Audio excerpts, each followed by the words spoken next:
Imagine this. A father and his son are in a car accident. The father dies instantly. The boy, however, is rushed to the emergency room. The surgeon looks at him and says, "I can't operate on this child. He's my son." How is this possible?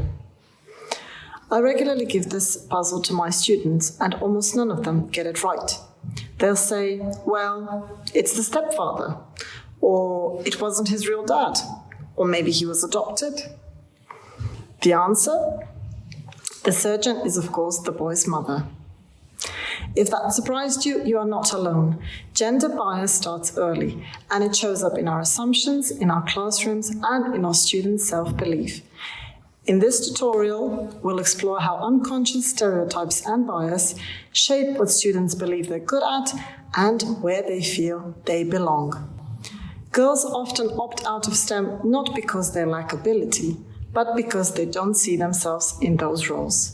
Boys fall behind in literacy for similar reasons.